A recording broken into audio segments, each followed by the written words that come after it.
Eusko ikaskuntza, udan egoikoetxea. Beti esaten dugunarren baliorik galtzen ez dagoelakoan, batez be geure gonbidatuak dira saio hau konposatzen dabenak, Bizkaia Irratia eta Eusko ikaskuntza alkarlanean. Eta gaur Bilbo hartuko dugu ahotan gunea zabalkundeak eta mugak horretarako maiatzaren 3 eta 4 eguna aitatu behar ditugu, orduan txekingo dalako sinposiuma. Aurtengoa 15. da. Eta parte hartzaileen arteko bat gonbidatu dugu gaur geurera. Euskal Herriko Unibertsitatean irakaslea da. Sinposium honetan hizlaria izango da. Historian aditua da.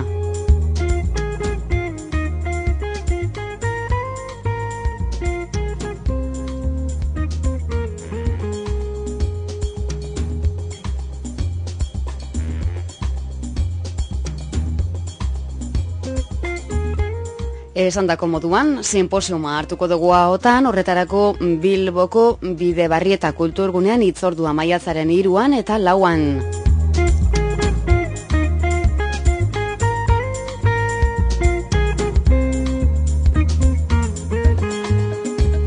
Gure gaurko gonbidatua Mikel Aizpuru da.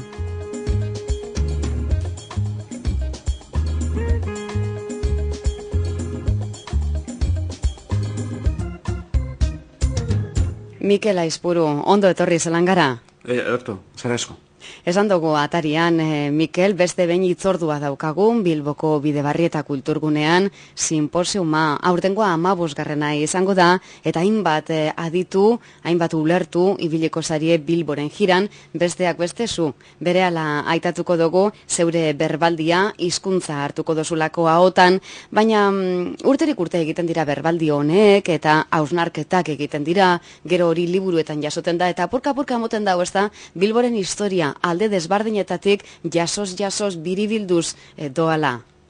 Bai, nik uste dut, jardunaldi hauek garrantzitsua direla, zuk zan duzun bezala, hitzaldia dira, gero paperean geratzen da, hitza askotan haizeak eramaten du, ez da? Bai. Eta nik uste balio dutela, besteak beste, Bilbori buruz dugun irudia zehazteko, ez da? Irudi guztiak beti mugatuak izaten dira, bakoitzak ikusten duena gordetzen duelako, ez da? Eta nire jardunaldi hauek balio dutela Bilboren irudi desberdinak batzen joateko, ez da? Eta urtero gai desberdin badago, eta gai horrek aurpegi desberdin bat, edo desberdin batzuk lantzeko aukera ematen dute, ez da? Oraingoan, zeuko ondo dinozun moduan, gunea zabalkundeak eta mugak horixe izango da gaia. Bai, eta nik uste oso ondo aukeratua izan zela, aukera ematen duelako Bilboko eremu eta gune desberdinak lantzeko, ez da? Eta egitara ikusiz gero, ikusten da hizlariok edo parte hartzaileok bakoitzak bere gunea edo bere eremu aukeratu duela bertan aritzeko. Zeuke, Mikel, hitzordua maiatzaren 4, orduan txeingo dozu berba, ez da? Zeretatik, sortzeretara, baina maiatzaren 3 eta 4 aditu asko dinoguna. Bai, ez guztira zemai diren, baina oso gai desberdinetakoak, ez da? Historiako hitzaldia dira gehienak, baina batzuk hasten dira 19.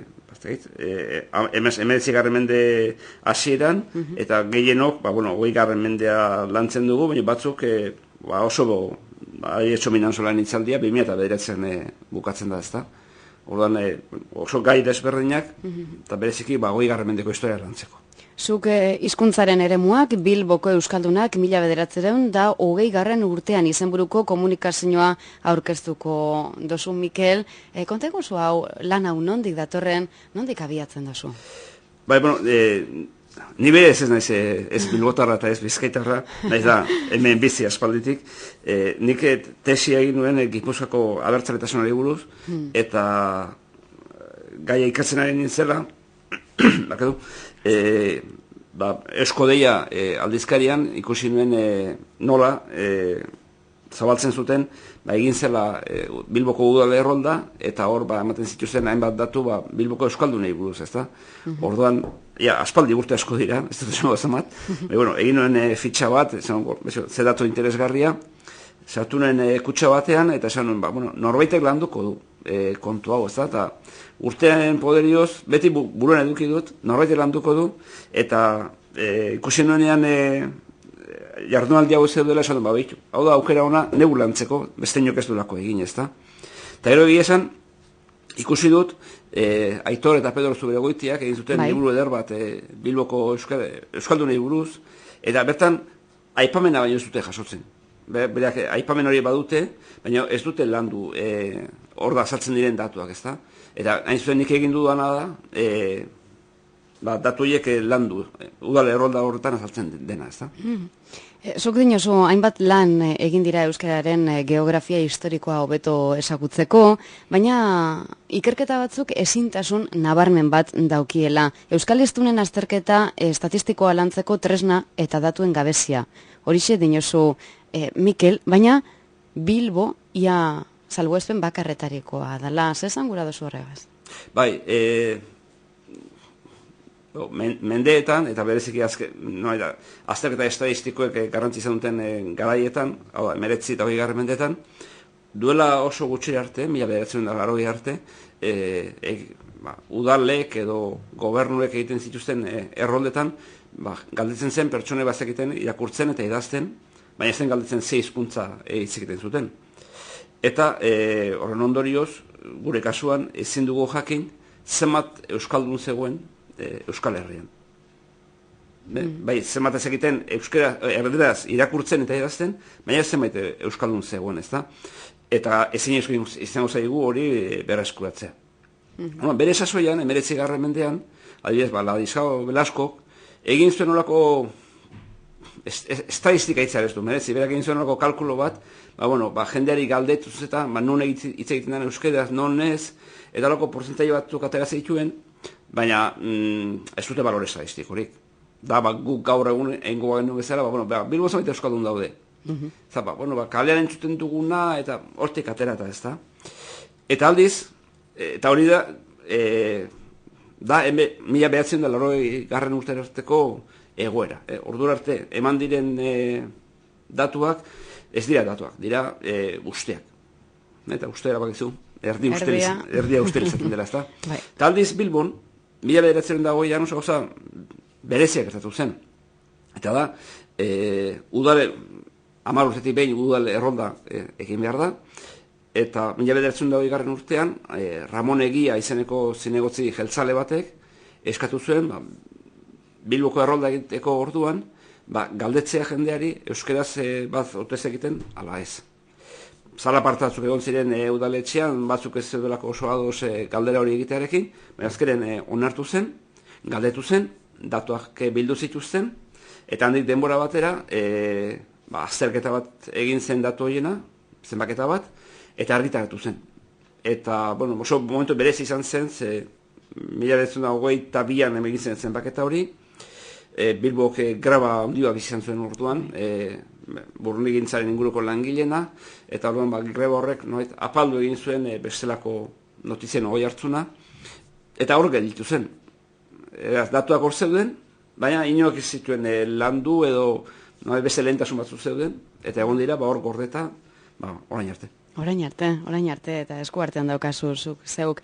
Eremuak zehazteak oso garrantzi handia dauka, hizkuntzak berea daukaz, zuk 1920 urtean kokatzen duzu lana, eta datu kuriosoak agertzen dira. Ez da naiz, eta zuk esan, grebeak hortxe eskutuan itxi zituen, baina urteek aurrera egin, berreskuratu dituzu datuak, eta hortxe 1920 horren jiran zabiltzen, Mikel.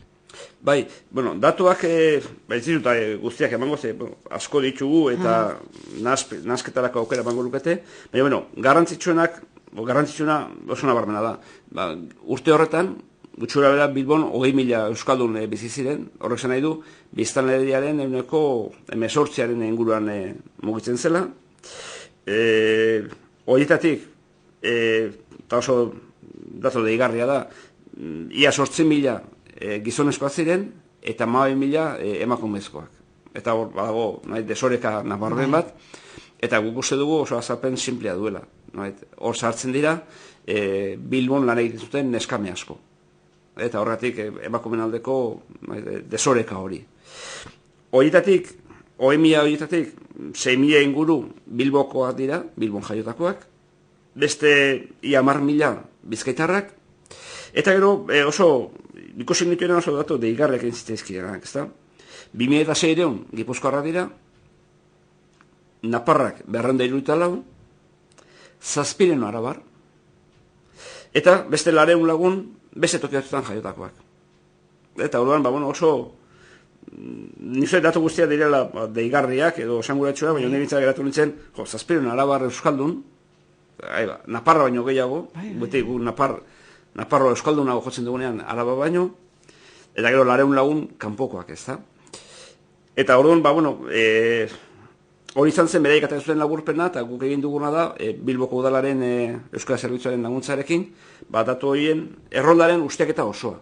Ez laburpenaren abakarri baizik, eta datu guztiak kontuan hartuta, banan-banan, 20.000 euskaldun horiek hartu, ikusi non bizi diren, ze barrutitan, ze kabetan bizi diren, ze adin duten, Bilbokoak ez baldin badira, noiz etorri ziren Bilbora bizitzera, ze hogi bide duten, badatu edakiten irakurtzen eta idazten gaztelaniaz, ze hori da erroldan galdetzen dena, eta nik egin guduan aurkezpena izan bada, gutxura bera, datu horien inguruan, ez da?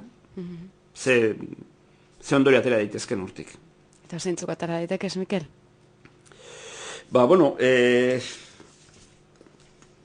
Ezin da orokortu, ez da, ze oso datu desbernia ditugu, ez da, baina, nik azpimatako nituzke, Eneko emezortzi, ez dala gutxi garaiatako Bilborentzat, ze kontuan izan behar duguna da, 1920 urteko errolda da, aurreko 60 urteetan, 1800 eta 60 aurrera, edo 50 urteetan nahi baldin baduzu, Bilbok emigrazioa handia jaso izan zuela. Da, industrializazioaren hasierako urteak, eta etorkinen zati handi bat, etorri zen, Burgostik, Kantabriatik, Leondik eta abar, ez da. Eta orduan, hor noet, lehendik Bilbo hiri elebiduna izan da, eta 19. mende hasieratik aurrera, erdaldunak segurasko gehiago izango ziren euskaldunak, baino. Baina, 19. mende bukaeran, zarantzarik, horrezta baino zarantzarik. Bilbo, hiri erdaldun bada. Baina, ala ere ikustea, hainbeste euskaldun dagoela, nik uste datu esanguratxo dela, ez da. Eta gero,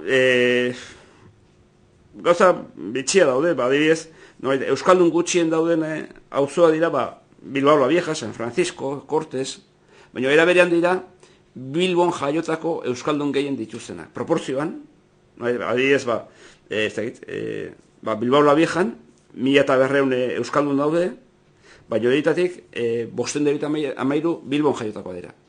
Kondizan bat hor, abusuko baserriak eta sartzen direla baita. Bai, orduko Bilbo, ez da irudikatu behar dugu. Bai, ez gaur egunekoa, baizik eta ordukoa, ez da. Eta orduan ikusten da, auzo batzuetan, bertako euskaldunak daudela, eta beste batzuetan, oso esanguratxoa da, beste Bilboko barruti gehienetan, gehiago dira Bizkaitik etorretako euskaldunak, Bilbon jaiotakoak baino, ez da. Baina gero, badaude auzo batzu, bertako euskaldunak gehiago direnak, ez da. Beste datu, netzako esanguratxo bat, ez da justu Bilboko, baina da, aipatu duana, ez da, 700 arabar euskaldun. Bai, hori benetan. Eta hor ikusi beharko, ez da, nola ikusiko dugun, ez da, ze datuak oso, herriak oso bitxia dira, ze batetik badauzkagu bi gune oso nabarmen. Aiara alana. Bilbora etortzen diren euskaldun alabarra asko dira, Laudiokoak, Baranbiokoak, Orduña Bizkaia da, baina badaude Bilbon dauden euskaldun Orduñako euskaldunak, gero badago Aramaio, Legutiano eta inguru horretakoak, baina esaten zizkigu, Bizkaia erratia Fontetxa kalean dago, alaban badago Fontetxa izeneko herri bat, eta hortik hainbat lagun etortzen dira. Eta orduan, kezka sortzen, Fontetxa dago, Arabako hegoaldean Mirandatik nahiko gertu. Eta esaten zu, hemen, 3 aukera daude, edo bata, esaten dute euskalduna direla, basta izarretik, 2, Fontetxan euskaraz egiten zen, garai hartan, baina ez dirudi oso arrunta, eta hirugarren aukera da Bilbon ikasi dute euskeraz. Orduan, horrek esan nahi lukena da, zenbait girotan, posible zela, Bilbon oraindik euskaraz ikastea, jendearen zatia handi bat edo, euskalduna zelako, ez da? Inoiz ez dugu jaingo zein den arrazoi zuzena, baina bai Alabako kasuan, edo adibidez pare bat aipatzearren, badaude udaletxe inguru honetan, Tafaiatik etorretako morroi bat, Bilbon 28 urte zeramatzanak. Bi aukera daude, edo Tafaian garai hartan euskaldunak zeuden, edo Bilbora etorri ondoren ikasi du, ezta? Edo Herriberako, Villafranca-Herriko beste lagun bat, Bilbon 23 urte zeramatzanak, ezta? Hemen, ez dirudi Villafrancan euskaldun asko zenik garai hartan. Horrezen nahi duena, Bilbo etorri da, Bilbon gehiago edo gutxiago ikasi duela, ezta? Bai, datuak bitxia tira, ez da. Honen inguruko azterketarik oraina artekoan egin barik egon da, zuk behar izana ikusi dozu, helburu horregaz egin dozu lana. Zetan geratuko da orain lan hori, sinposioan zalantza barik, zuk kontatu, aztertu egingo dozu, eta konpartidu, eta gero liburuan jasotan geratuko da, Mikel. Baina ze asmo datu okaz? Bueno, asmoa zuk esan duzuna, da, gure lana da, aztertzea aukeratzen dugun errealitatearen zati hori, eta plazaratzea, ez da. Nik nahiko nukena da, datu hauekin da, behin mailagoetan esan dut, ez da, errealitatea uste baina komplexoa dela, ez da, entzun dugu behin mailagoetan, esaten Bilbon edo ezkerraldean ez zen euskaraz egiten, ez da. Guk hemen jaso ditugun datuetan, azaltzen zaizkigu, ez dakit, arzentaleseko euskaldunak, Bilbon bizi direnak, bere jaionterria, Arzentales, Karranza, Gallarta, Sestao, Santurce, eta gara hitz egiten 1800 eta 80 urtei buruz, ez da? Esan dudana, posible da, euskeraz Bilbon bertan ikastea eta ez beraien jaioterrian. Baina, bigarren kasuak ere esaten diguna da, Bilbon euskeraz egiten dela, eta gainera, jendeak ikasezakela euskera, ez eskolan. Hori da, ez eskolan. Eta kalean, ez da? Eta orduan, horrek aukera emango esateko, uste baino euskaldun gehiago dago Bilbon, eta gainera, ez bakarrik Bilbon, datu horiek aukera ematen dikut esateko, Bizkaiko zenbait tokitan, edo Arabako zenbait tokitan, uste baino euskaldun gehiago zegoela, ez da? Eta orduan, jendeari esatea, errealitatea anitza dela eta konplexoa dela, nik uste, nahiko ekarpen dela, ez da? Bai. Ez dakit ezer tintontzian itxi dugun, Mikel Aizpuru, nik uste nahiko ondo azaldu deuskuzula kontua, hizkuntzaren eremuak Bilboko euskaldunak 1920 urtean hau entzun eta gozatzeko aukera maiatzaren 4an egongo da, Bidebarrieta kulturgunean, eta bezperan beste hainbat aditu, egun berean bai, baina horixe, sinposiuma badatorrela, eta Mikel, zuri eskerrik asko, hain kontu interesgarriak geure sintoniara ekarteagaitik. Zuei. Eta laster arte, alba da behintzat. Bai.